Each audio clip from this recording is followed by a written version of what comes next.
welcome to the Muslim Institute's very first, hopefully only virtual winter gathering. So, so obviously it's a real shame we can't be together in Salisbury's Sarum College this year, huddled together in the Cavell room with the red carpets and seated on the red chairs, with the heating a bit too high and the curtains closed to keep the sun's glare out of our eyes, and the delicious meals that make us a bit sleepy after lunch. But this is the situation we're in, and it's just wonderful to see so many familiar and lots of new faces. That reminds me, so usually Linda at Sarum would be presenting a few house rules and making her favourite joke about how some guests would rather have Wi-Fi than a bed in their room. So I'm afraid I don't have any jokes, but I do have some house rules. So the house rules are, so please turn off your microphone unless you're asking a question, or unless you're on a panel. Just be mindful of the fact that talking over each other is a bit of a mess in virtual discussion. Each panel will at some point invite the audience to ask questions. So just I think you can put your hand up on Zoom or use the comment box to ask. And when asking a question, that's the moment to switch your microphone on. And please be succinct and brief so we can hear from as many people as possible. The Zoom link you're logged in with is the same for all the sessions. And I do hope you will be able to stay for the duration of the day. We're all supposed to be staying home anyway, so aren't we? So what better way to spend your time, apart from reading Critical Muslim, the most recent issue of which destinations should be with you in the coming days. I haven't actually got mine yet. Zia, do you have yours? Maybe you could hold it up. Or reading the books that we've gifted you. Anyway, there will be hopefully seamless transition between sessions. I guess that's the current issue, destinations. So yeah, there should be seamless transition between sessions and a break for lunch. We will be having our much loved popular open mic session at the end, so do hang around for that. I think some of you have already let me know that you will be reciting or performing. Yes, it's your favourite part, isn't it, Zia? Absolutely. You may have noticed that Ehsan Masood, the Muslim Institute Chair of Trustees, is unable to join me right now. Unfortunately, he's been called away on urgent work matters. As a science journalist, even though his background is not in public health, his workload has absolutely piled on, primarily because like thousands of research groups working on the basic biology and immunology of COVID, as well as the many vaccines, are submitting their data at such a rate to regulators and pushing their papers to review and publication. So a process that normally takes 7 to 10 years has happened over the course of a year. So he's really sort of so busy. So anyway, this brings me to our theme, 2020, the extended present. So where to begin? What a year. On the one hand, you know, I'm in awe of this global collective experience that has turned upside down the lives of pretty much everyone on the planet. We're living in a sort of like a Groundhog Day, or like that Netflix series called Russian Doll. We're living in a kind of extended present, which only recently, with the flicker of optimism that the promise of a vaccine offers. And obviously the vaccine is not a magic potion that will like make all of this go away. This endless present just seemed to be utterly, I don't know, endless.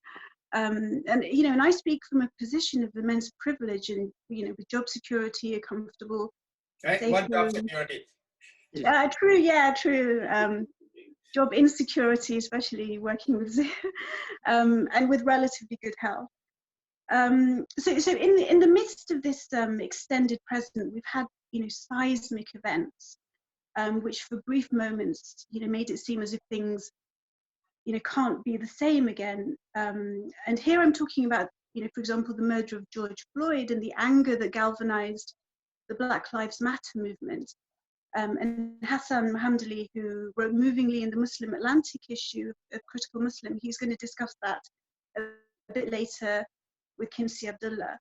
And I mean, basically, because if the extended present is a first step into the future, and I'm sure Zia, Merryl and Scott will be exploring this in the upcoming session in a few minutes, what we saw in the year 2020 was the extended present and the trends that symbolized what we regard as quote unquote normal as truly limited and unable to withstand unforeseen or destabilizing events. Yet this extended present is pretty much what we base our short-term plans on, our short-term plans for the future. This assumption that things will carry on just as they are. And this is why it takes chaotic events, big or small storms such as COVID-19, to throw into chaos all those plans made in this extended present. The climate emergency, which Shannon Shah and his fellow panelists Hira and Muzammil will discuss at 3 p.m. is an example, and the mental health crisis that's not just as a result of COVID, but as a result of this acceptance of things in our extended present, such as institutional racism and inequality and injustice, and the labeling of non-conformity as crazy, which Layla, Sahil, Halima and Khaldoon will address at 2 p.m. And they all lay bare the limitations of this extended present that in which we live. And it's these limitations that we've truly come face to face with in the year 2020. It's a year that, it's been described as a write-off, or one in which the world is set on pause. But really, it's a year in which we've had to face the frailty of our ways of doing things. I suggested to my niece and nephew, they're 9 and 7, that they keep a diary, because in 80 odd years, they will be the ones regaling future generations with stories of the infamous, year 2020. But of course, they didn't listen to me at all, and they prefer to document their experiences by playing Roblox and other computer games. But really, all we have are our stories. I mean, as Uzma, Medina, and Iftikhar will be talking about in the final session before the open mic hour, these stories is what is all that we have, and this is what the Winter Gathering is all about. To gather together, albeit virtually, and share our stories, to hear each other, and to respectfully interrogate our ideas, and to give each other voice and connection and the intimacy of familiarity in what is just the most strange and bewildering of times. And on that note, thank you very much for joining us, and I will hand you over to Scott, who will chair the first session with Ziauddin, Sardar and Merryl Davies against the new normal, COVID and our future. All right. Well, thank you very much, Samia, for that wonderful introduction. I have a unique relationship with actually both people. They're in opposite corners from me. With Zia, just as Malaysia, so I'm currently in Kuala Lumpur, Malaysia, along with Merryl, on the far side of the world, somewhat trapped, but perhaps in better locales than where we would be in our home countries, which are descending into madness and viral absurdity. But Zia, I actually was with at about 24 hours before Malaysia went into lockdown. He was here in Malaysia with us, and we had to make a mad dash to the airport and ensure he could actually get on a plane to go back home before all went locked down. And then I had to make sure I myself could get back to the airport, because the airport in Kuala Lumpur is, you have to go through a different state. And so where the roadblocks were going to be set up would have had me stranded in nowhere, I suppose. And then we have Merryl with us, who I believe kind of gets the title of quarantine queen. She successfully stayed inside the entire, they call it the MCO, the Movement Control Order, here in Malaysia, at least until we got to we got to phase 3, and then we had to take a step back and go back into phase 2, which we're currently in. And I think she's actually gotten out a couple times when we were in phase 3, but just for essential trips, as it were. So we want to kind of have, I think, an open discussion about COVID, our futures, these concepts of the new normal. So I was actually going to hand it off, Zia, to you first. Maybe if you wanted to explain the extended present, new normal, and some issues you've been dealing with in a lot of the writing you've been doing during this 9 months of COVID. Well, thank you, Scott. Let's begin with the extended present. The extended present is essentially a part of the post-normal times theory that I started off 10, 12 years ago, and we've been working on it with Scott and Jody Sarah and other friends in our network. So what the extended present actually says is that we extrapolate current trends into the future.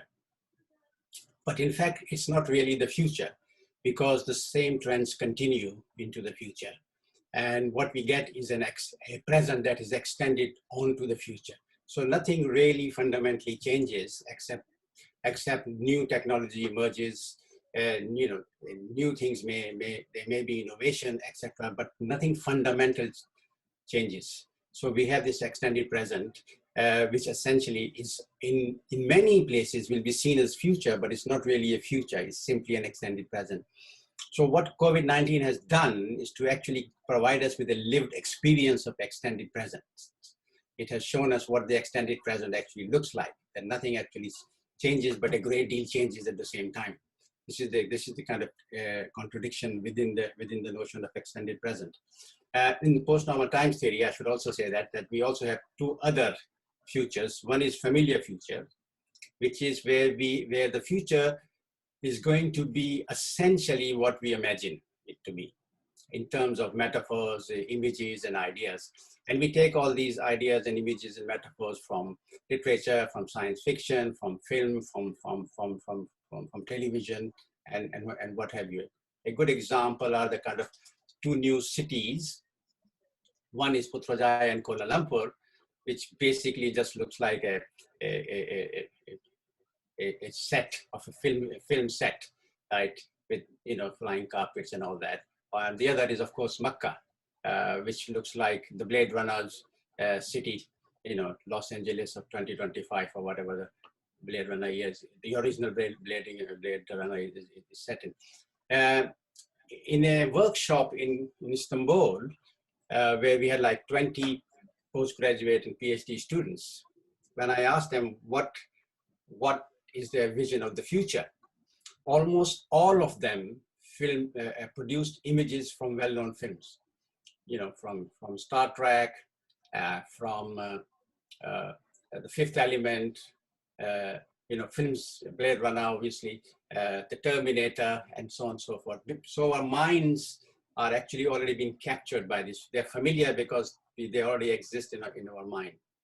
And the third future that we envisage is the unthought future, where essentially all the paradigms and the exams and the principles of contemporary times collapse, and we create something new, which is unthought. It's not unthinkable, but it's unthought because we have not thought about them. We are trapped within the dominant paradigms, and the dominant paradigms do not allow us to think about them. That's why they are unthought, but they are not unthinkable. So these are three tomorrows, as we call them, the three tomorrows of post-normal times. That the times we are living in are so post-normal that we envisage these three potential futures, which can be linear, but they all often kind of collapse on each other. So we may get extended present, familiar future, and unthought at the same time. In a way, the pandemic could be regarded as an unthought, even though it was predicted by many epidemiologists, futurists. Even in one of my papers, I think it's called the Post-Normal Times Revisited, published I think 2011, 2012, something like that. I predict that there will be a major pandemic of the kind that we are facing through. So that's just the kind of description, the theoretical description of extended present. Now to the normal. What is the normal? What do we take as the normal? What we take as the normal are the dominant paradigms, the dominant things that they exist, the conventional, the traditions, the way we have been doing things, the way the economic system functions, the way the science and technology functions, the way technological innovation continues, right? The way we see gender relationships, sexual orientation, or what have you. So all that is the given normal, right? Now, lots of people will define normal in a different way. Some people will say, well, there's no such thing as a normal, but it doesn't really matter, because what we are talking about are the dominant ways of doing things, the conventional way of thinking, doing, and being, right? That is the normal. But it's not just the COVID-19 that has taught us that the normal doesn't work. We have known that pre-COVID-19 that the normal is falling apart. The economic system doesn't work, right? The serious problems with crisis in science and technology. Inequality continues to increase. There's lots of problems of global nature. I've got here a brief note on the Stockholm Resilience Center, which has been looking at the planet as a whole, and they have come up with that there are 9 points of resilience on the Earth itself. So if any of these parameters, these boundaries are exceeded, then we are in trouble, because the planet as a whole in trouble. So the Earth system has a kind of circumference within which we have to exist and thrive. If you go out of this circumference, things get bad. One, of course, is climate change, but also it changes in biosphere integrity, right? Ozone depletion, the acidification of oceans, the rise in ocean water, the kind of biological and chemical stuff we throw in the ocean, not just the plastic, but a lot of the pollution that we throw in the ocean. And we carry on building, right? So there's a large scale land system change, right? We have built so much that there's no space for wildlife to thrive. Right? We continue development perpetually. And introduction of novel entities into the atmosphere, like organic pollutants, radioactive material, nanomaterials, and microplastics. Now, 4 of these boundaries we have already exceeded. One of them, of course, is climate change. Second is the acidification of oceans. Third is the amount of rubbish we actually throw out, total waste, the pollutants we put in the rivers, the stuff we dump in the oceans, and the land system change. There's no more space for us, for example, to continue development, to continue building. So the normal then is taking us outside the circumference of the planet, planetary boundaries. We have to come back to the planetary boundaries to some extent. So normal doesn't work. So we, when we were doing research on this, we discovered that there was graffitis.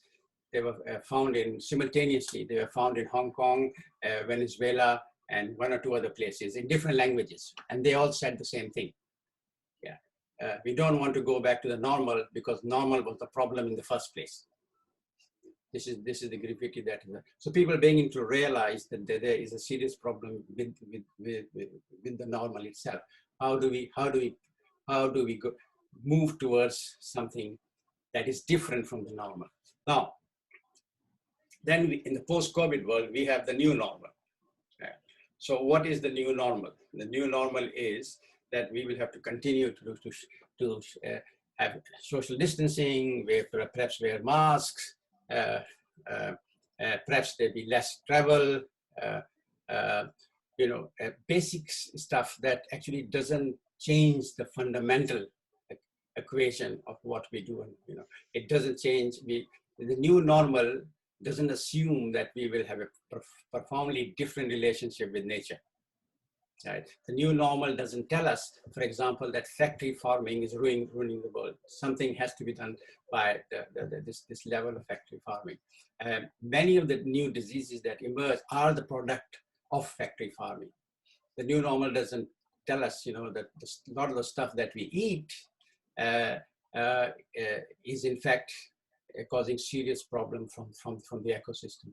And most important, the new normal, as it's being predicted, and there have been lots of stuff, newspapers are full of what is the new normal. There have been umpteen papers that have been published on the new normal. Most of them envisage continuation of the old normal with some basic changes. But none of them, for example, point out that the geologists have now declared that we have entered the age of Anthropocene. Right?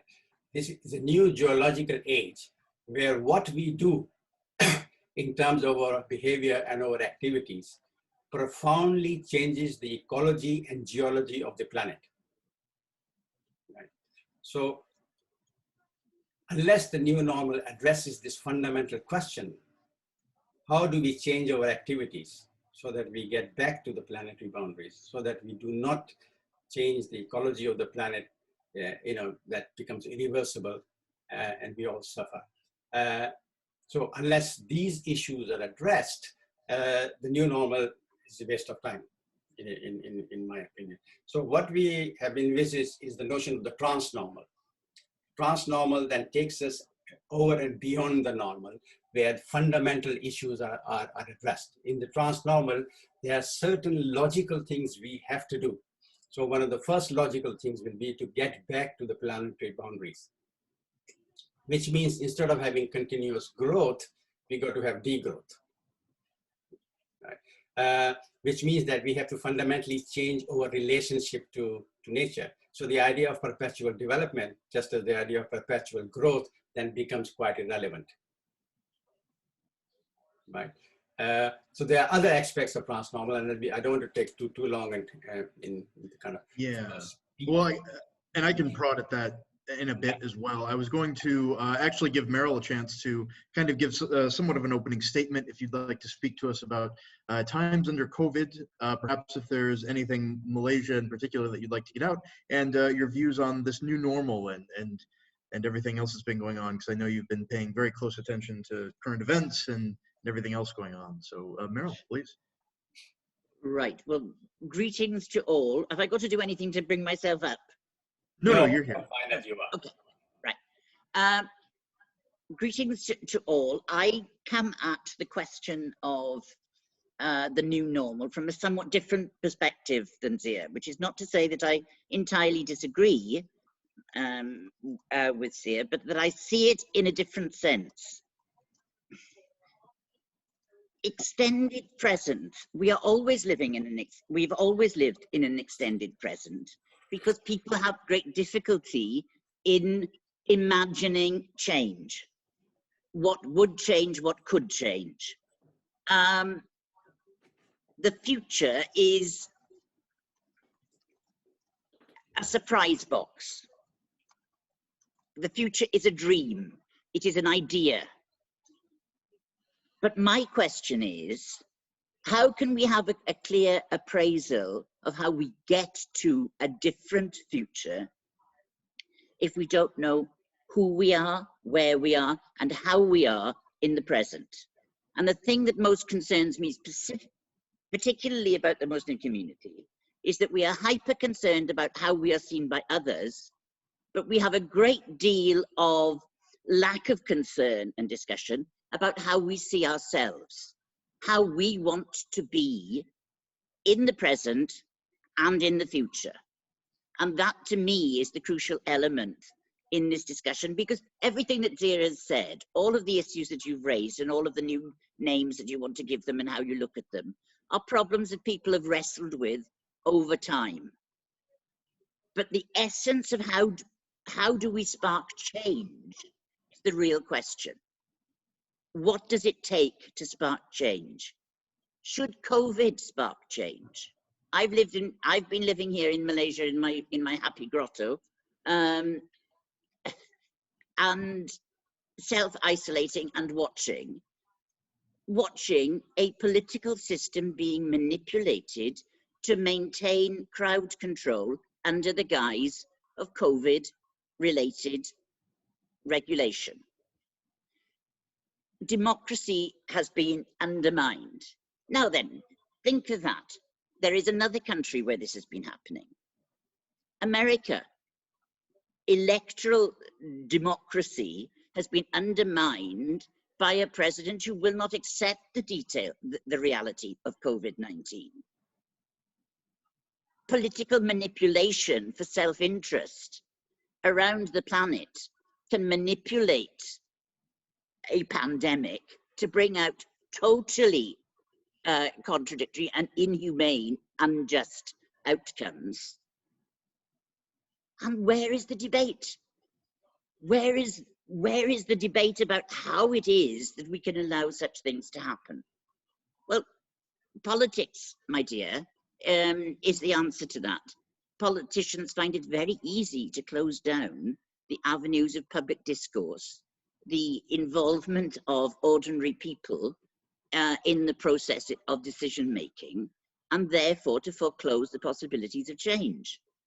So I come at the question of an extended present or indeed the future from the perspective that we have to know our history, we have to know who we are before we can begin to debate who we want to be. And who we want to be and how we want to be is where we begin to discuss the moral and ethical issues of change and getting to a desired future at that point. Thank you, Merryl. Well, I do want to open it up. So if people have questions, you can again write in the chat, or you can raise your hand or jump in. I'm going to start first. A kind of a question for both of you then. Has the pandemic actually changed anything? That's my greatest fear, is that it hasn't.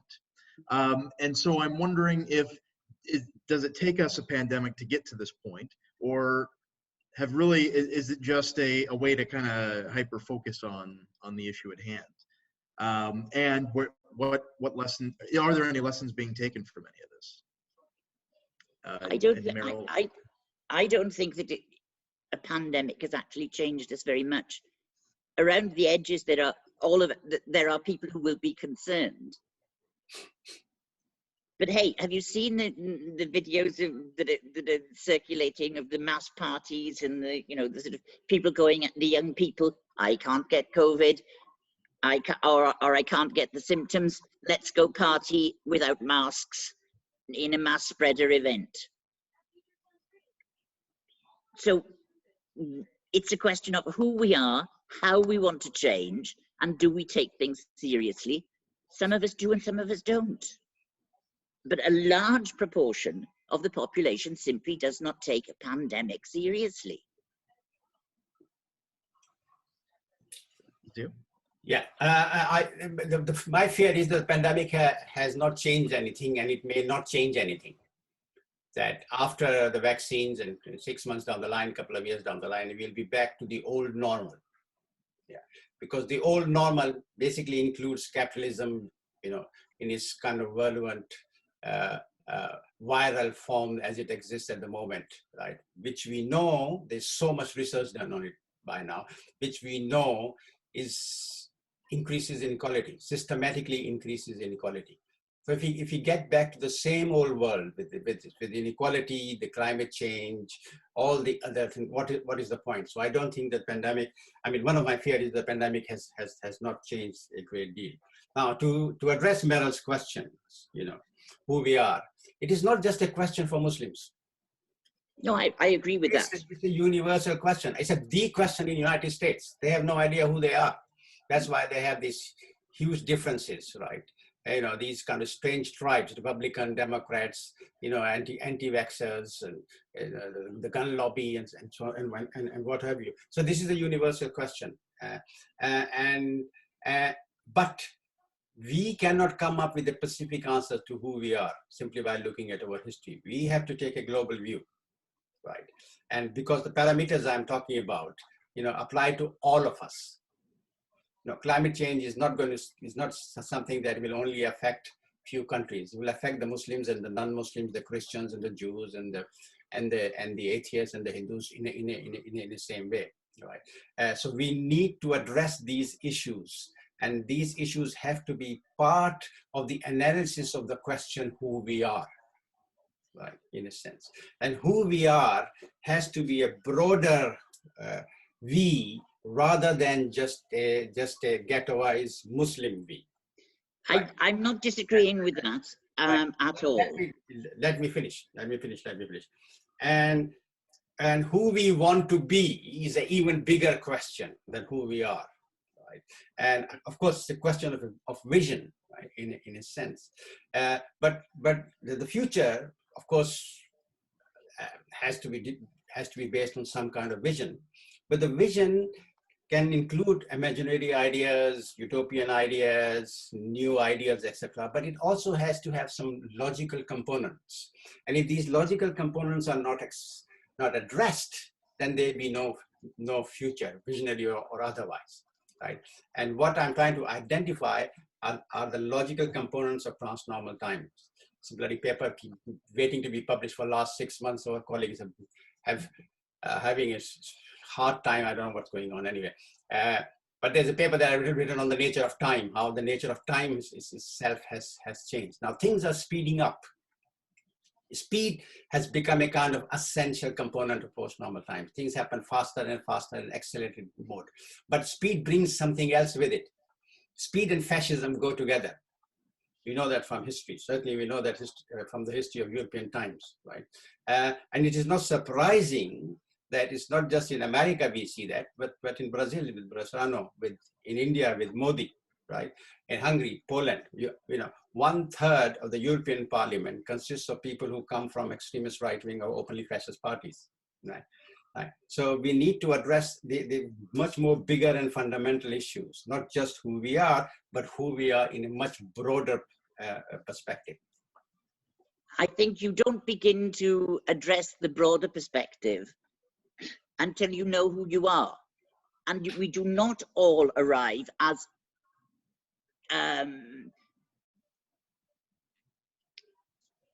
unidentified persons.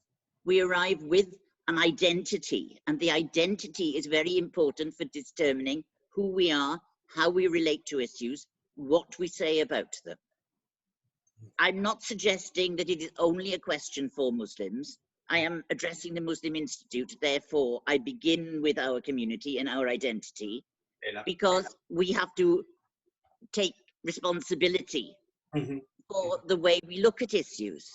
But of course it is true that we have to deal with the whole of humanity. But the whole of humanity does not define itself simply as some abstract human being. They define themselves through identities that are national, ethnic, racial, cultural, and all of the elements that build up a social identity. So you can't get around and get away from the divisions that there are, and how do we transcend those divisions in order to have a global perspective or universalist perspective that we can all share in dealing with what are universal problems. So I think that that's that's absolutely crucial, that we understand that people come to issues with identities, with history, with normals, and not all normals are the same. And yes, if we do not take great care, we will have a recovery that is, through major corporations, jobless, because they will go to robotics and automation, so that you have a jobless recovery, which is basically what we had from the financial crisis, from which the world hasn't actually recovered, and greater inequality, which is its major offshoot. so that we will build up a more unjust world the more we go back to normality. That is one of the things that we have to take responsibility for and think our way beyond, but we won't do it in a vacuum without identity, because that is where we start. I'm not convinced, because I think identity has become a major problem. And many of the problems of contemporary world issue from the whole notion of identity. But how do you think without it? How do you think, who am I, what do I want, without your identity, without your sense of place, your sense of having somewhere to belong? That's my problem. You are talking in abstract terms that are wonderful for academic discussion, but are not really related to how people in their daily life deal with issues.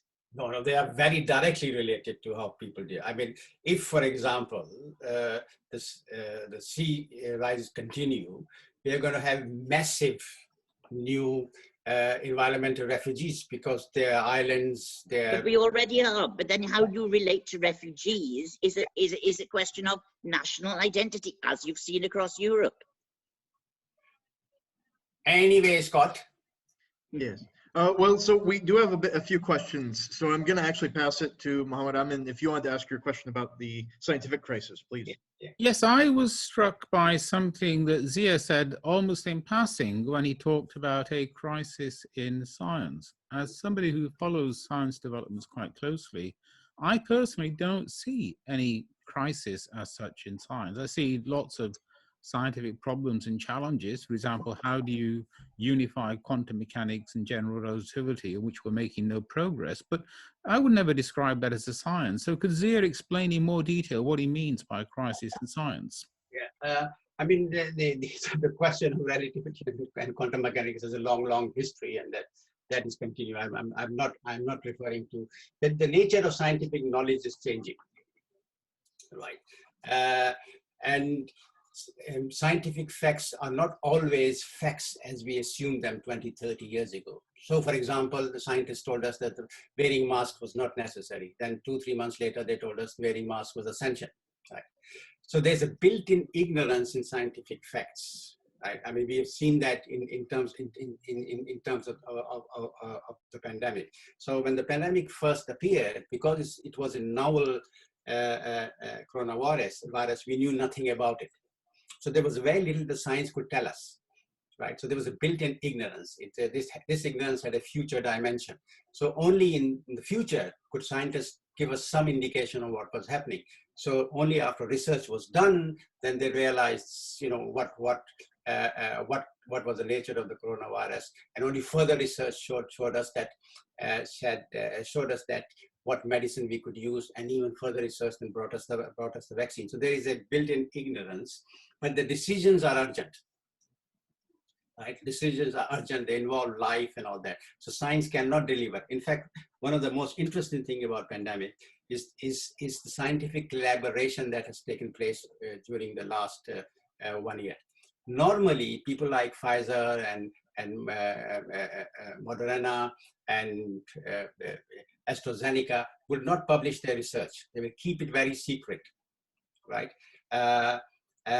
And first of all, they go, and many of the research facilities will go out looking for funding before they can even begin their research. But now, of course, in the case of coronavirus, vast amount of funding was poured in by the government, so they didn't have to do that. There are a number of reasons why things in the case of coronavirus developed so quickly, and we got the vaccine, because a lot of the normal parameters of science were brought down. Nature of funding, question of collaboration, publications, right? Lots of publication now in preprint form and online, right? Normally, a scientist will do a research, they'll send it to Nature, where Hassan Masood is working now, you know, day and night. They will get it refereed and they'll publish it. So even a very quick paper will take, you know, 3-4 months. But now the scientists are just putting them online, right?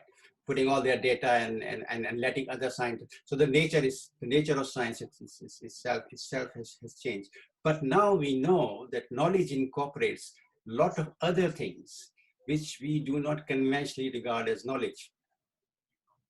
So there's an amalgamation of fake news, alternative facts, conspiracy theories, all that being projected as science or as knowledge. So for example, I was sent a video by a very eminent friend of mine of some very eminent woman in America with lots of publications to her name, 3 bestsellers, very, very eminent epidemiologist saying that coronavirus is a hoax and the vaccines will change your DNA, don't take vaccines. Now, she also comes from a scientific background, and vast majority of people cannot differentiate that. So the whole nature of knowledge production has profoundly changed. Right? And that's part of the conventional science, even in conventional science now, a lot of the funding and all that comes from big companies who then direct the research. Why is that this sudden increase in space research, right? But no increase in, say, researches of poverty, the diseases of poverty, which are still prevalent throughout the world? It's because some very rich people are willing to put a lot of amount of money in space research. And science, like other areas, has become a big business, right? And essentially people invest in it as a business. And the people who invest in it tend to be mega rich people. There's a study published in Science Journal in America about 4 or 5 years ago, which said that vast majority of the global science is either being directed by governments with their own agenda or by a handful of very rich people. I don't disagree with anything that you're saying, but none of that to me justifies the phrase "a crisis in science." No, there's a very deep. There's a lot. I recommend that some books in the background you have. You get some books on recent development in science. You find so many books on crisis of science, giving you much more detail than I have given. I don't want to go into the history of the whole thing, but even some of my own papers, I can send you to talk about it in great detail. But I don't want to bore the others with that here. Okay. Unless Merryl wants to say something else. Merryl, do you have any response? I would just say that the balance of Zia's idea of the crisis in science is the eulogization of science, which now comes with the smart development of the vaccine. Yes, yes. And the one is as troubling as the other. Agreed. Because both of them give us a picture of science which is not true to reality. Yeah. And I mean, science is a human constructed process of investigation, and it is open to all of the flaws that you speak of. The willingness of scientists to ask ethical questions has been the bugbear of science down the centuries. And it is more valid and more pressing today, perhaps, than it has ever been before. But there is little evidence that it is higher on the agenda. There are scientists now who will bask in the idea that, yes, in the quickest possible time, not quick enough for Donald Trump, thank God, but quick enough, we have produced a vaccine. We can cure, and we still don't know whether any of this actually does cure COVID-19. That is to be discovered. It does. There's enough evidence to suggest that it does. We do not know a lot of other things that we will learn as we use the vaccines more and more, but the research is pretty thorough on that. No, I mean, I'm not saying that it's not thorough. I'm saying that it is not complete, because only time will tell how much it... Time dimension. There's a time and ignorant dimension, which is what I was trying to point out. I would like Merryl to address the question raised by Timothy Bartel, who himself is a philosopher. How can there be a plausible notion of universal human rights without an underlying notion of human nature that is universal notion of who we are, which is what I was arguing for. Which you, I actually have... Hello. Poo-pooed. Yes. Can I ask the question I was really aiming for, because I was under some time pressure there? Yeah. I don't find the question who we are to bear its meaning on its face, so I'm going to give my interpretation of it. which is, what does human flourishing consist in?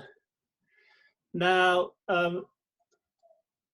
some of the speakers suggest that to start answering that question, we have to start with national identities or specific identities, and that may be all well and good. But I would find it depressing if we couldn't achieve enough agreement on an answer to the question, what does the flourishing, human flourishing consist in, to, for example, ground a robust enough conception of human rights as robust, say, as that in the United Nations Declaration of Human Rights. Now, there will be disagreement about what human flourishing consists in, most obviously, say, between those like Muslims, Christians, and many Jews who believe in the hereafter, and those who don't. Because for Muslims, Christians, and many Jews, human flourishing only culminates ultimately in life in the hereafter. Nonetheless, even with these disagreements on such matters, I would hope that while we have to pay very careful attention to specific notions of the good, specific notions of human flourishing across cultures, so that we don't lapse into various forms of provincialism, I would still hope there would be enough agreement on an answer to that version of the question of who we are, that we can work for, that we have enough notion of that, and indeed, I think the people in this discussion have presupposed that we have a fairly robust conception that we can pretty much all agree on for that. So is that the case with the people who've spoken so far, and would they like to comment any further on this question? Oh, can I pick up the one point? First of all, I'm not suggesting that identity begins with a national identity. I'm saying that it is made up of many identities, made up of many factors, of which a national identity may be part, or not, as the case may be. But on your question about flourishing, do not suggest that those who believe in an afterlife have less investment in human flourishing during our sojourn on earth. The Lord's Prayer, after all, says, I didn't mean on earth as it is in heaven. The whole point of the Abrahamic tradition is to say you create heaven on earth in order that you transmogrify into a different stage of heaven thereafter. Yes, we need a concept of human identity, what it is to be human, but not all of us come to it. Every society comes to it in a slightly different way. It's the question of how do we see commensurate detail and understand the commensurate detail in our vision of human society. And I would not say that the Declaration of Universal Human Rights is the sole thing. There is a secondary United Nations Charter of Economic and Social Rights, which is the one that deals with poverty, which is the one that deals with housing and the right to shelter and food and so on, which needs to be taken in conjunction with the Universal Declaration of Human Rights, which tends to be a political, social, yes, a political, in the small p sense, vision of human rights. You have to have a collective vision, because we are both economic, social, and political beings. Zia suddenly popped up. Is he ready to? No. Yes, well, I didn't want to exclude the existence of positive rights, which you mentioned in addition to the Universal Declaration of Human Rights. I was just bringing that up as an example of a document which specifies especially clearly at least certain human rights. I think we can all agree on, and we can find a rational basis for. My concern is that the notion of identity has been ghettoized. Right.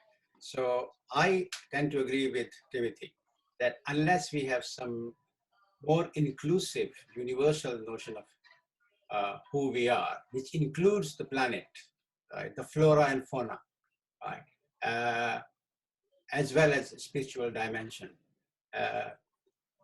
we are not going to move forward to any kind of sensible normal or the trans-normal. I think that is essential. How do we do that? Then becomes the issue. That's the issue that we need to address. How do we develop? How do we move from these differences and contradictions to something that is the new synthesis? If we continue with ethnic and national identities, we are just going to be trapped in that kind of localized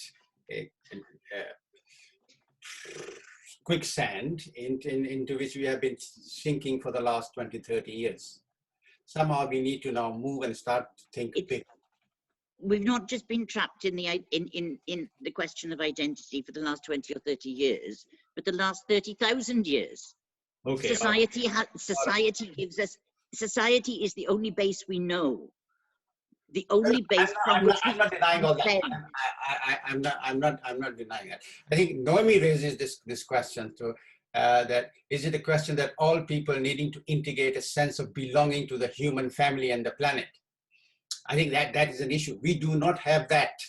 We do not have a sense of human family and belonging to the planet and nurturing the planet at the same time. In a sense, that's what's missing. And I think being focused on national and ethnic identities takes us away from that holistic notion. I'm not focusing on national and ethnic identities. I would say, excuse me, please read your Quran, read your Bible, read your Talmud, listen to ancient wisdoms. We are all part of something bigger than ourselves.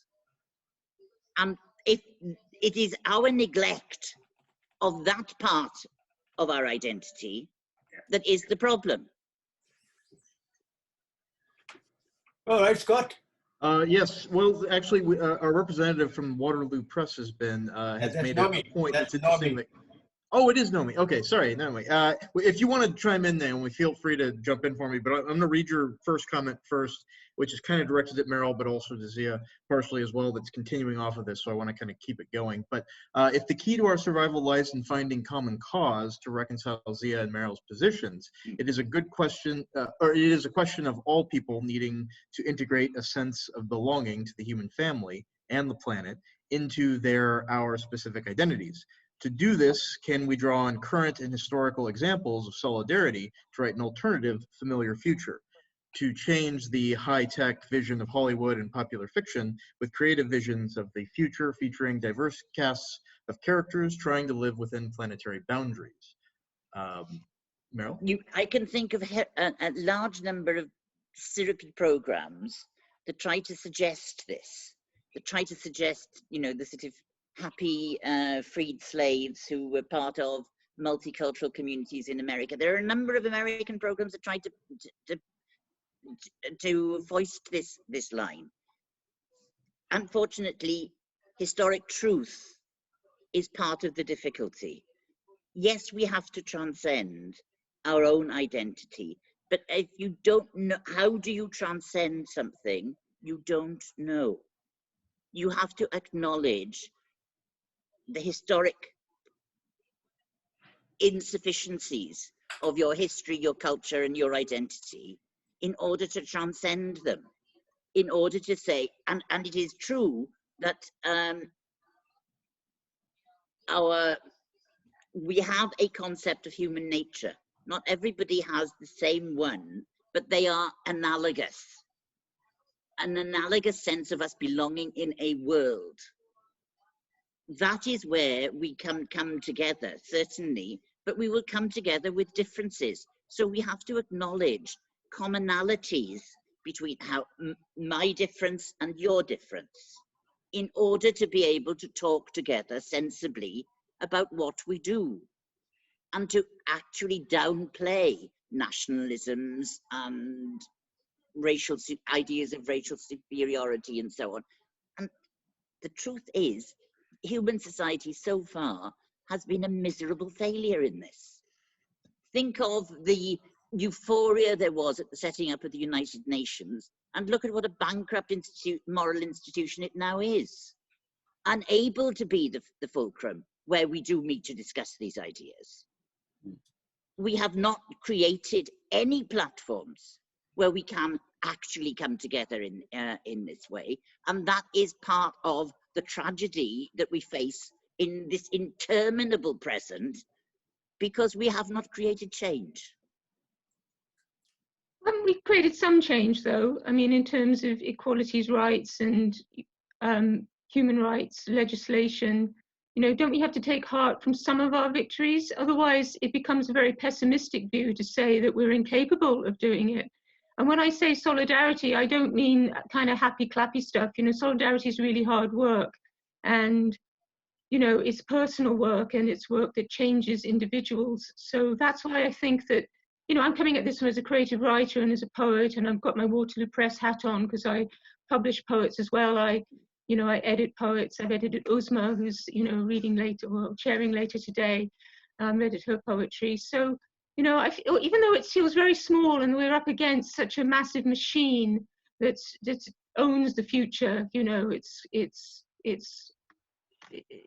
trademarked the future, hasn't it? But you know, I think if as long as we have voices, we have to try and carve out a space to show that there have been times that, you know, Sylvia Pankhurst, I think of, you know, I didn't know until, you know, really only a few years ago, of all her work in the East End, of, you know, the fact of, you know, she was a Pan-Africanist. She was fed up with the suffragettes, you know, because she felt they were a middle-class white movement, so she moved on. So, and that's not really widely known about her. So I think that there's always room to push history as a hopeful, you know, arena for us. Can I say that I absolutely agree with that. I'm not suggesting that we can't, that the negative is the only thing. There are certainly positives, but what we have to be careful of is that positives can also be false positives. I mean, the Me Too movement, for example, seems to me to have turned out to be a false positive. Equal pay still languishes. The rights of the rights of women in the workplace still languish. And that's been something that's going on before, since Sylvia Pankhurst began finding problems with the women's movement. Yeah. But we certainly can create change by speaking up, and we have to continue to speak up because that is our responsibility. I totally agree. First of all, I don't see the situation as totally pessimistic, and we should certainly celebrate, you know, successes like Nomi has described. There is a great deal of hope because we still have agency. The very point that we think that we are in an extended present, which means that the future has been colonized, itself is a politics of awareness, which forces us to do something positive, right? That we are in a negative situation. Our future has been colonized by this perpetual extended present, right? Where things continue, the business as usual continues, new iPhones keep coming in, and new technology and new artificial intelligence that is as racist as the old one keep emerging, right? The very awareness of that fact forces us to do something positive. So there is, I mean, it's not a question of losing hope, it's a question of awareness and doing something about it. Excellent. Bill Cave has been very patient waiting. We kind of skipped him earlier on, but I wanted to give him a chance to make his comments. That's very kind of you. I've been with the Coming to Muslim Institute things for 2 or 3 years now, and I'm very happy to have been your guest. I'll say a little bit about what my background is, so as you understand, as they say, where I'm coming from, and then a couple of points about the discussions we've been having. I've been a Church of England minister for about 40 years. My background was a number of years involved in university work to do with places of interreligious conflict, such as Northern Ireland and the Middle East. Then I spent 20 years working for the prison service, facilitating interfaith chaplaincy teams, working with a range of offenders, including life sentence prisoners and also immigration detainees. I left prison about 3 years ago to find myself with a dual identity of being the interfaith advisor for the Diocese of Salisbury, which is how you know me. I also have to declare another interest that part of my time I also work for Wiltshire Police as a religious advisor and force chaplain, and I'm just beginning some doctoral work to do with equality and diversity in policing. The 2 points in this discussion which I find fascinating are the discussion firstly about the nature of identity, because obviously as a religious minister it's something I grapple with constantly, and have become comfortable myself with the notion that a lot of these things are socially constructed, and that's simply the world we have to live in, and that the easier we become with that sort of very indefinite sense of personal identity, then the happier we become as human beings. I know I'm lucky because I'm part of a family tradition which knows its family tree back for almost 1,000 years since the Norman invasion. So when it comes to personal identity, I sit here being very comfortable. The other thing at the moment was the discussion about science, because about 18 months ago, I found myself somewhat strangely being invited to a Christian, Jewish, Muslim theological conference in Cambridge, which was to do with about diversity of discussion on eco-theology and green traditions, because the organizers of that movement had come to the awareness that if they could create a consensus across the Christian world and the Muslim world about the importance of eco-theology and responding conceptually to the environmental crisis, then in fact between our different faith communities, we would be able to mobilize about 2/3 of the people on the planet. I could say lots more. I long for the time when we can actually sit and share food together properly in Salisbury. If anyone wants to come back and ask questions, do it via the chat. But thank you for inviting me to say something for a while, and I hope to be here the rest of the day, and I'm enjoying the conversation as always. Excellent. Well, thank you, Bill. Sarah, Merrill, did you have any response? Yes, I think it's very important. I'm going to have a caveat first. The idea that if we can only agree at a conference in Cambridge, we can mobilize 2/3 of the population. Would that it were true, sir. Would that it were true. But I do think that reminding us of the eco traditions, we come at it from different perspectives, but there are points where we can agree, and that is immensely important, immensely important.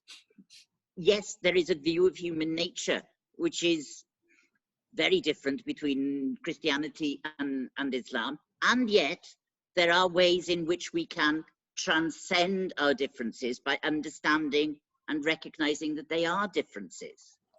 I don't think that we come at problems by suggesting a Pollyanna version of transcendence. Transcendence is a very difficult thing. It has to be worked out in close detail, and it requires acceptance of difference. That's my take on diversity. Excellent. Okay. Zia, you looked poised. Did you want to jump in? No. I mostly agree. Mostly. I agree. Mostly. let other people comment or ask questions so that there's much more. Indeed. Yeah. Yes. Shannon's actually next on the list if you'd like to jump in. Hi, thanks, Scott. Thanks for the discussion and the questions. I just wanted to just say a few things about some thoughts I have about identity. I think as a concept, it's made to do a lot of work. It can get conceptually untenable. Is it individual? Is it collective? Can it change? Is it core? And it's used in very messy ways. And I think there are some sociologists who say we just shouldn't use the word altogether because it's just so confusing. But I think that's difficult because we do use that term. We do understand it in certain ways. So I think there are three ways maybe we can think about this concept. One is it's a question of labeling and perception. What label do you use for yourself? What label are you allowed to use for yourself? Or what label it is that's imposed on you? And this is where states come into the picture. Like, does a state define you as a Muslim or not? Does a state define you as a man or a woman or whatever? And do you have the opportunity to challenge that? You know, does that do certain things to you? Do you get certain privileges about that from the state and so on? Or are you penalized? So that's one. But then there's also the question of our self-understanding. And I think for a lot of religious people, it's like, well, you know, how do I relate to the world? Has this changed at some point because of some religious experience I've had? Did I see the world a certain way before I went on Hajj? Did I see it, you know, do I see it a different way now? So I think this is the kind of fluid self-understanding element. And I think finally, there's the question of your emotions. Which group do you feel you belong to? And which group do you feel you do not belong to? I think when we talk about things like nationalism and, you know, sort of religious nationalism or secular nationalism, I think this is where it comes in. So I guess those are quite nice dimensions that we can think of when we talk about identity. So in what sense is it forced? In what sense is it a group thing, a personal thing, and so on? So that's one. To Merrill's point about eco-theology and, you know, the risk of it being a lowest common denominator thing, I think that's very real. And I just want to plug the 3 o'clock session that I'll be chairing with Muzammil Hussain and Hirakhan Adiogun, where we will be talking about that, like the connections between COVID, the climate crisis, social injustice, and so on. Part of that is I do work for a network now that's an interfaith network that works on climate change. And I can tell you, Merryl, those discussions are very live because when we work with the Dharmic, you know, between the Abrahamic faiths and the Dharmic faiths, to come up with a statement, a Buddhist would never sign to a statement that says, you know, caring for the climate is caring for creation, because Buddhists in Britain don't believe in a creator. Yeah. And that's not the same as Buddhists in Malaysia or Vietnam or China who do believe in gods and do believe in worship. But Buddhism in the UK has just developed differently, that they just will not sign to anything. Western culture has perverted everything, including Buddhism. But again, it's a serious faith. They do see themselves as people of faith. They do take their Buddhism seriously. It's just a kind of British Buddhism where they need to be part of the picture. And I think the thing that we all land on, the people who disagree with each other, is not that, you know, the disagreements don't matter, they do. But I think collectively, all of us, Muslims, Jews, Christians, pagans, whatever, we just think that we do have a moral story to tell about our relationship to the planet. And number two, we have people and investments and buildings and resources and relationships to states, not just in the UK, but elsewhere. So how do we mobilize all of this to make sure that we don't go back to this old normal that wasn't great in the first place and go into this hurtling towards this chaotic future that we all don't want? But I'll just leave it at that because I think that's something that we'll discuss more at 3 o'clock. You said there were 3 points. What was the third point? No, the 3 points were about identity. So just one about identity, one about the environment. And the identity one was in 3 parts. Yes. On the identity thing, I once wrote or contemplated writing an article called 3 Strikes and Out, which was entirely about identity of being Muslim, Welsh and woman. 3 ways to marginalize yourself at the very beginning of any discussion. And those are the things that we have to wrestle with. We have to wrestle with the fact that discussion has never been open to all participants. There are privileged voices. We ourselves being here today in this are part of, you might say, the privileged voices of debate. We do not include everybody. Everybody doesn't get to have their say. There are whole societies in this world who are, and Zia talks about the rising of sea levels. Where is the voice of the islanders of the Pacific? Absolutely. Who are wading around in water? They are not part of the discourse. Yeah. And until such time as they are, we cannot say we have an open debate. We have to take the unfortunate of the world and bring them into the discussion. Otherwise, we can't talk about justice and the end of poverty.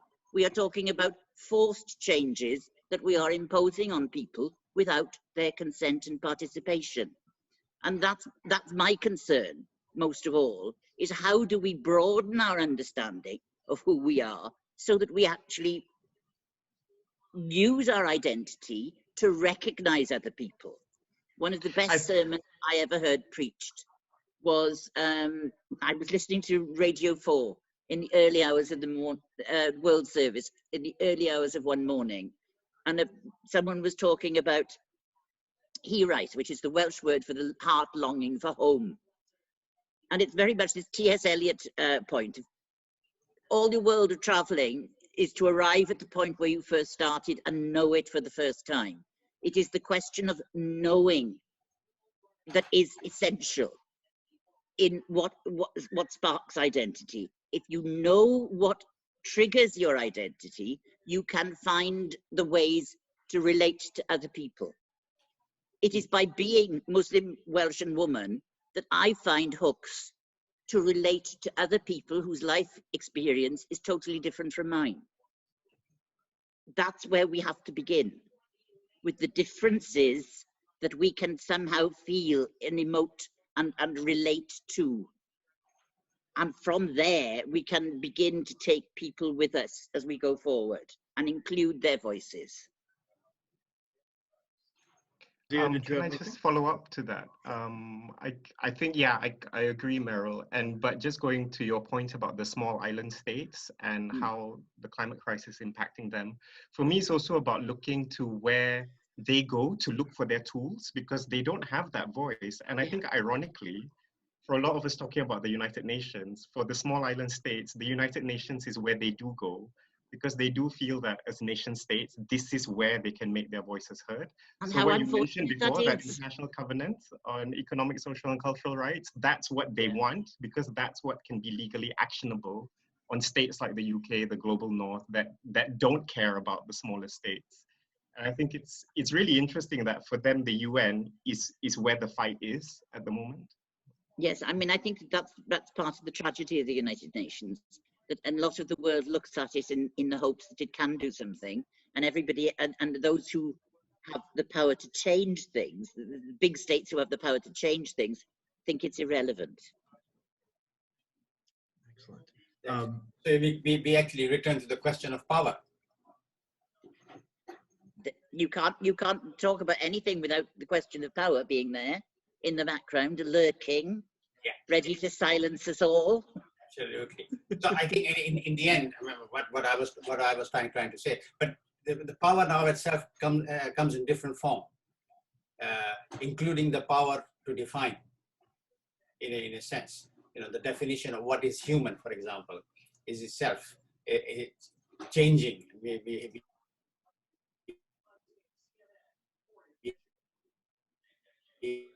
It is coming out of the national and ethnic boundaries. But what is knowledge, for example, has totally transformed over the last 10, 15 years. And we know that power comes from knowledge as well. Culture power is a dominant theme around the world. So we need to think of that in kind of pluralistic terms. We don't just have to think of power in purely political terms, but also power in terms of culture, in terms of knowledge, in terms of, and all of these things are in flux. That's one of the things. These things are changing and changing rapidly. So there's an opportunity for us. The challenge is an opportunity for us to actually come up with new understanding of what it means to be human, new understanding of how do we know what do we know? Excellent. Well, I want to try and get in the last couple questions I have on a list here. So Sajjad, I'll open the floor to you if you'd like to ask your question. Thank you, Scott, and thank you, everybody. I don't know if it's a question, but I mean, I've been writing down all sorts of ideas and phrases and whatnot, and identity, belonging, human nature, value. Zia Saab mentioned agency, and I had written down prior to him mentioning that the notions from a Muslim perspective of amana and khilafa. Vis-a-vis the world, and I had written that after I wrote down sort of this question of what is bigger, because somewhere in the discussion there was this maybe somebody said something, I think it was Zesab, about us and our relationship to the world, and I know this is very probably slippery territory, but at least in the Quran, when we read that the amana was offered to the mountains and to the seas and to whatnot, I forget the ayah, everybody rejected it, but human beings said, we'll do it. And the Quran also says that mankind was hasty when they accepted that trust, but they did, or we did. And I think this goes back to something that Merryl just mentioned in terms of knowing. There are sources, I guess, that we would say that we use in order to know, at least from maybe an Adamic perspective, who we are. Of course, a lot of things and a lot of layers have been accumulated and have potentially ossified our understanding of who we are. And I haven't heard anything, in discussion yet about perhaps the notion of universals, right? I think it's sort of been touched upon, or maybe alluded to, when you talk about people sitting down together and coming up with commonalities. Those universals are embedded in whatever teachings we ascribe to in some way, shape, or form.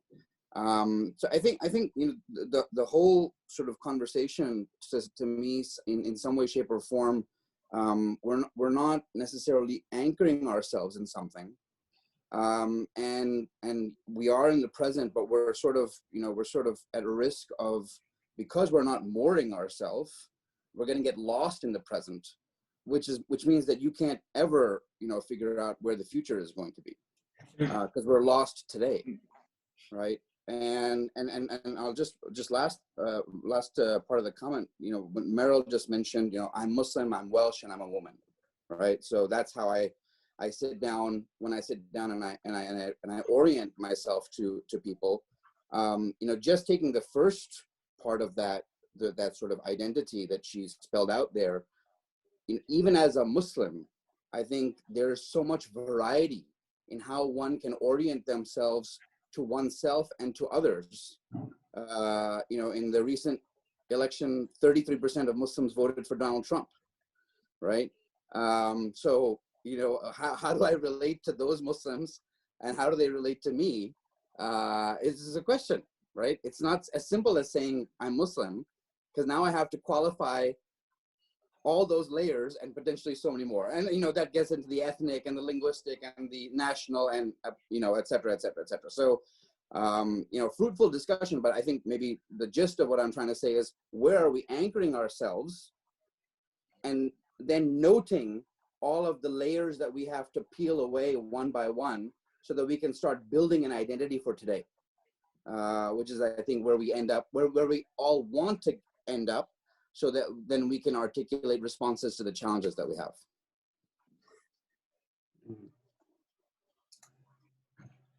Merryl and Zia are speechless. No. I'm just thinking how Merryl wants to, and she's a Muslim, but she's not a Trump supporter. She doesn't identify with certain other groups of Muslims. She's a woman. She could be a transgender, but hopefully not. And she's Welsh. Well, I don't know whether she's a nationalist Welsh who want independence or not, or She's extreme right Welsh. There are lots of them as well. So I come back to the. They're the nationalists, yeah. I come back to the whole thing that identity, ghettoized identity, is a serious problem, right? As long as you know who you are, that's fine, right? You don't have to, but we need to develop a more universal identity, right? But we need to develop an identity that actually relates us to nature. Where is that identity that says, I care about the flora and fauna of this planet? Where is the identity that says, I suffer when I see the Pacific Islands suffering? Where is that identity? Where is that identity which says that I will help those who are voiceless, I will join with them, right? With the hope that they can have some voice. This is the point I'm making. I mean, and we Muslims are very obsessed with that. I mean, I think Muhammad Amin put a little comment about religion. I mean, Pakistan, they do ask you what is your religion, even though they know that 95% are Muslims, because they want to persecute, you know, if you happen to be a MD or if you happen to be a Bhai, right? So, I mean, in a sense, there is a problem. Right? Just let us accept we have multiple selves, learn to live with multiple selves, and try and develop a much more kind of inclusive and broader perspective. I would come at this by focusing on the question, where do we anchor ourselves? You cannot anchor yourself unless you do have a sense of identity.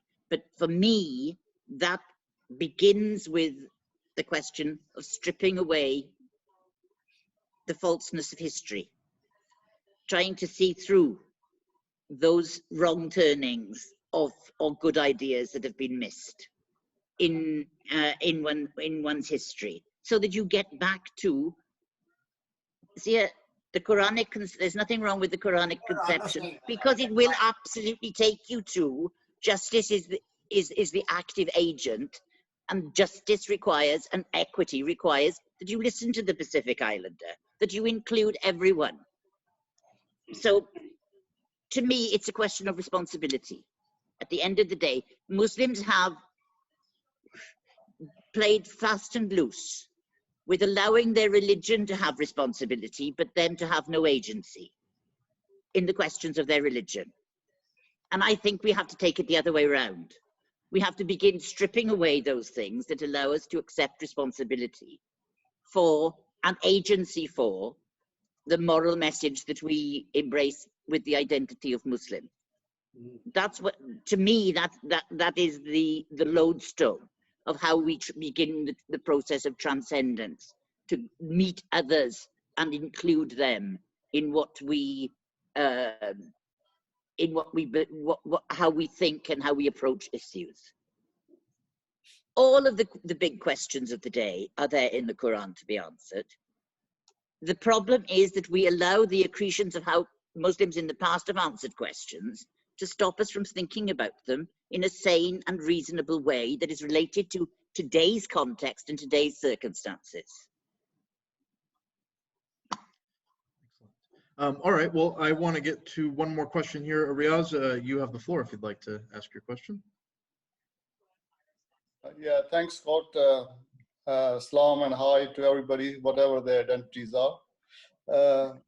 Yeah, it's been interesting and nice to see some of the older faces. Thanks for arranging that. Excellent stuff. And getting to the points, not taking too long. Identity and who we are, that's how we started, and people, and I know Mr. Amin Saab says identity is you know, what we think we are. And then I just want to build what Sajjad was saying. You know, you introduce yourself, you say, for example, I'm Riaz Ahmed, I'm from, I know, UK, and then I introduce myself differently to say this group or another group. And for example, when I go to the US, which I did, then he said, who you are and where are you from? And I said, you know, I'm from the UK, this. He said, no, but where are you really from? I said, what do you mean? He said, you don't look English. And you get questions, you know, and issues like this, and I'm sure it's happened to many people. The point I'm trying to make is identity and who we are is what we think we are, or it is defined by the recipient. And therefore, if I define it as certain, then the recipient defines it as something else, then does the identity in itself exists? And somebody else says it's always changing. So there we go. What is it? Thank you. Right. Maybe Merryl can answer that. Identity is an ever-moving feast if we want it to move, or a fixed stone if we want it to be a fixed stone. Yes, it is very much, identity is very much what we make of it, and also what other people make of it. And one of the things that I discovered, we went on a Muslim Institute sabbatical to Italy, and the idea was to discuss the inescapable women in Islam, but we ended up discussing how we were socialized, and yet the constant presence in the discussion, when we found that everybody said, oh, no, I was never restricted, was the stereotype, which is the dominance and power of a system of knowledge that says, Muslim women are forever ground down and decisions are taken for them, and so on. Those stereotypes, which is how other people see us, not how we define and see ourselves. If we continue to discuss our identity through and with the stereotypes that other people have laid upon us, we never come to a conclusion about our own identity. And and that is perhaps the most important thing that has to take place, apart from dismantling history through knowledge of our own history of ideas. Because we have to be able to throw things out and say, this no longer works, this no longer applies. That, however, that is in our history does and should apply, and we can work on it. But it only works if we accept responsibility for ideas and interpretation in our own time. We cannot stand with we cannot say the process of interpretation has ended. But we have to take responsibility for how it develops in our time for our future.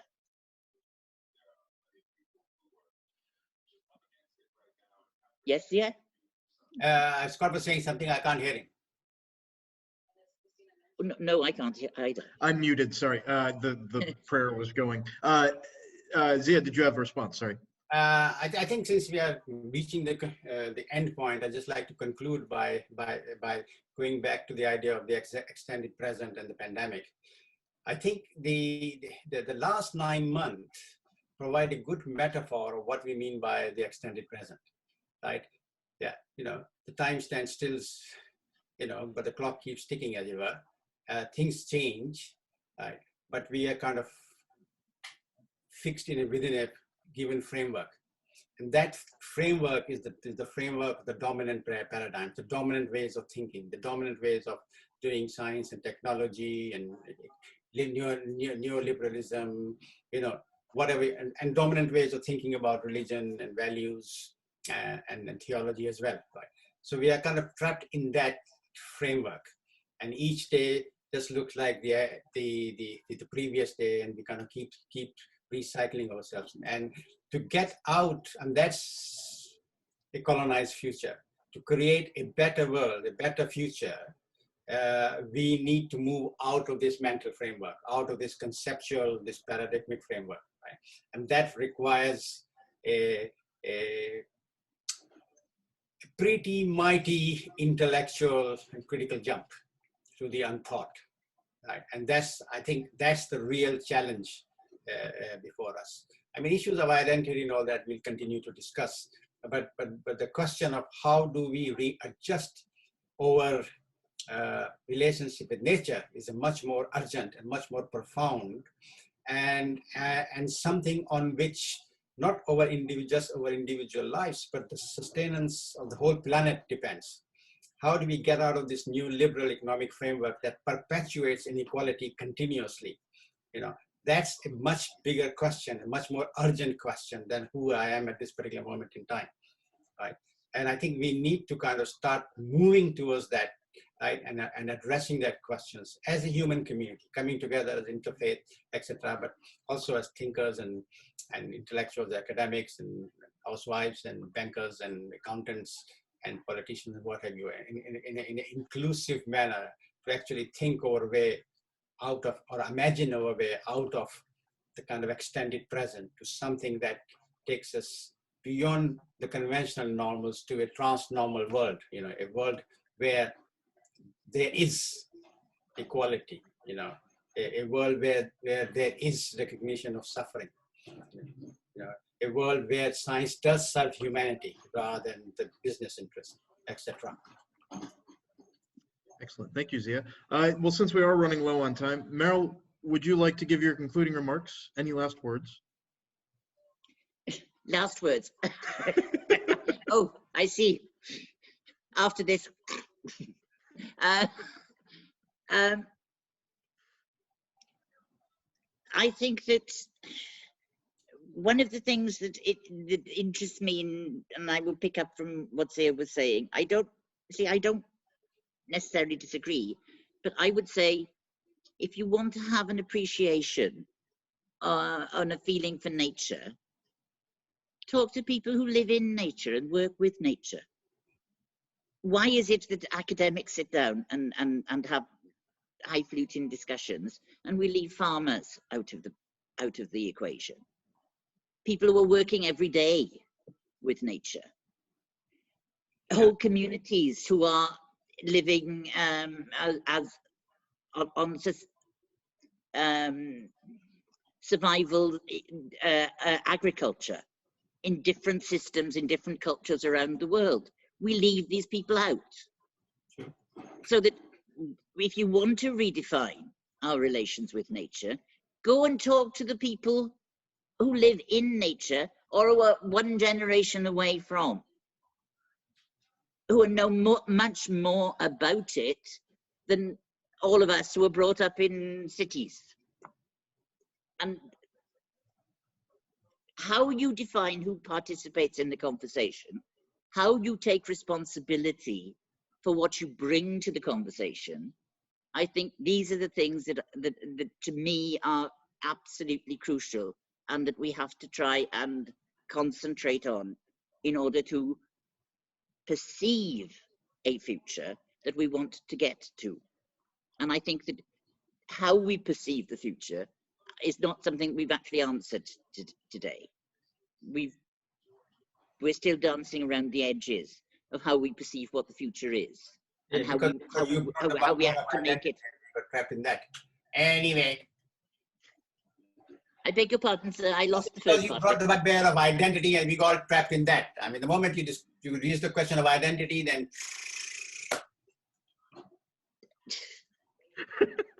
to discuss the future, you need to step back and look at have a broader perspective.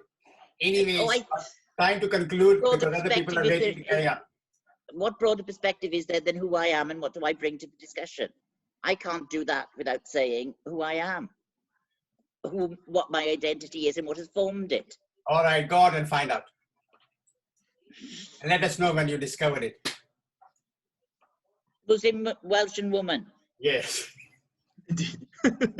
Well, marginalized again. Marginalized again. By the patriarchal Pakistani Sardar. Scott, how dare you marginalize Merryl? Well, you know, I was just about to say, if there's any evidence that things have changed since the pandemic, we had a reasoned discussion between Merryl Davies and Ziauddin Sardar within the time constraints that were given to us. So there you have it. There is hope for us all. I was playing a little game, and it was whether Zia would mention meandering, the word meandering, or if Merryl would mention T.S. Eliot first. And Merryl won. She mentioned T.S. Eliot very early on. I did. Well done. But I would like to say that Merryl was meandering a lot. So with that, I want to thank both Zia and Merryl for joining us this evening for the first session. I think we've had a wonderful conversation.